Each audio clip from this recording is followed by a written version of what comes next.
Selamat siang semuanya, saya Widya akan menjelaskan apa itu aspek manajemen sumber daya manusia atau bisa disingkat dengan MSDM dan aspek keuangan dalam studi kelayakan bisnis.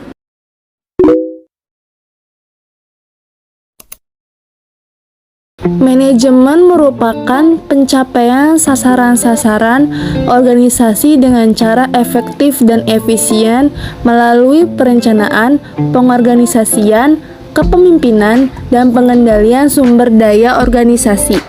Dalam rangka pencapaian sasaran-sasaran atau tujuan suatu bisnis, tentunya melalui suatu proses manajemen yang meliputi 4 fungsi manajemen, yaitu pertama, planning atau perencanaan usaha.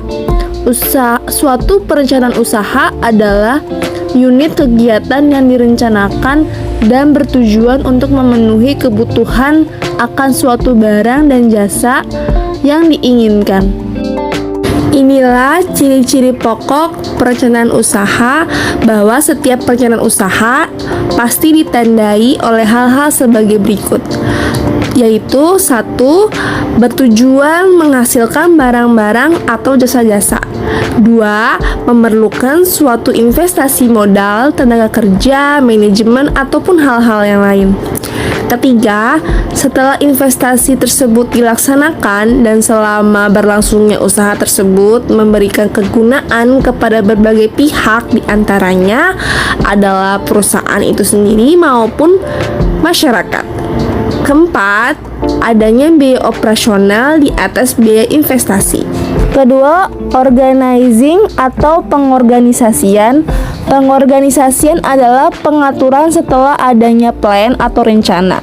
Dalam hal ini diatur dan ditentukan tentang apa tugas pekerjaan, macam atau jenis serta sifat pekerjaan, unit-unit kerja atau pembentukan bagian-bagian, tentang siapa yang akan melakukan, apa alat-alatnya, bagaimana pengaturan keuangan dan fasilitasnya.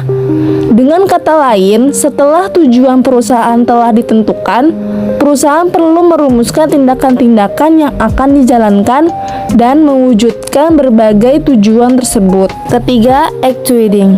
Setelah melakukan perencanaan atau planning dan pengorganisasian atau organizing, maka selanjutnya adalah actuating atau pengarahan. Dalam fungsi actuating, manajemen akan melaksanakan rencana yang dibuat, dibarengi dengan proses mengarahkan dan menuntun kegiatan perusahaan menuju sasaran perusahaan dalam menjalankan bisnis. Actuating mencakup kemampuan manajemen dalam memotivasi, mempengaruhi, mengarahkan, dan berkomunikasi dengan orang lain. Keempat, pengendalian. Pengendalian manajemen tidak hanya terbatas pada pengukuran kinerja, tetapi juga berkaitan dengan fungsi pengawasan, penetapan standar, pemberlakuan kode etik, termasuk upaya mendorong, memberi kesempatan, dan bertindak memaksa bagi kepentingan terbaik organisasi. Kegiatan pengendalian manajemen bersifat single feedback loop yang berupa upaya mengukuran kinerja, membandingkan kinerja aktual dengan standar, dan apabila diperlukan mengambil tindakan korektif.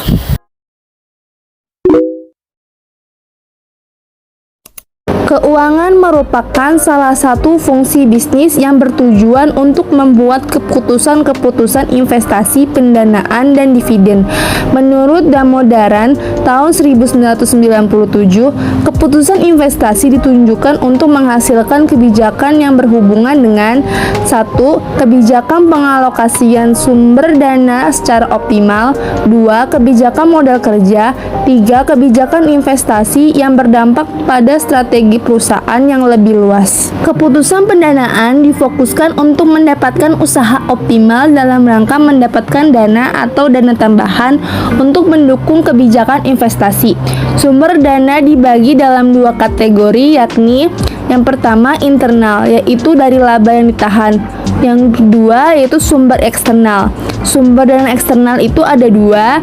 Satu, dalam bentuk utang yang meliputi penundaan pembayaran utang, pinjaman jangka pendek sebagai tambahan modal kerja, dan pinjaman jangka panjang atau obligasi sebagai dana investasi. Yang kedua, menerbitkan saham, baik dalam bentuk saham perdana maupun saham biasa baru sebagai sumber modal investasi dalam jangka ekspansi perusahaan. Selanjutnya, kebutuhan dana. Suatu aktivitas bisnis tidak akan dapat berjalan dengan baik bila tidak didukung oleh ketersediaan dana yang baik dan mencukupi. Bila suatu aktivitas bisnis tidak dapat memenuhi permintaan barang atau jasa sesuai dengan jumlah dan kriteria pelanggan, dikarenakan bisnis tersebut tidak memiliki dana yang cukup untuk melakukan proses produksinya, maka sudah dapat dipastikan usaha bisnis tersebut akan terancam gagal. Dalam menentukan besarnya dana yang akan diperlukan untuk menjalankan suatu aktivitas bisnis, dibutuhkan suatu peramalan atau forecasting yang baik. Selanjutnya, sumber pendanaan. Pendanaan adalah suatu indikator penting dalam mendeteksi apakah suatu bisnis dapat dijalankan atau tidak.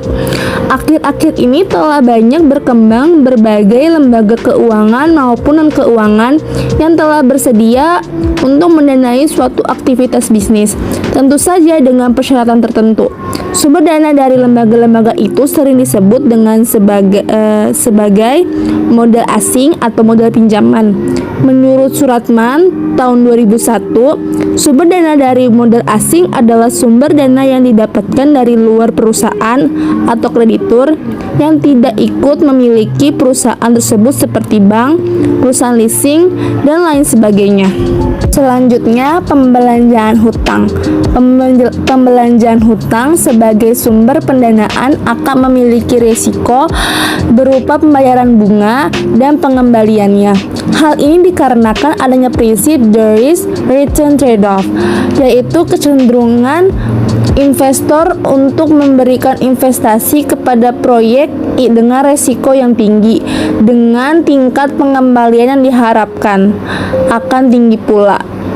Artinya, hutang kredit dapat dipenuhi apabila suku bunga terhadap pinjaman tersebut sesuai dengan keinginan kreditor atau investor.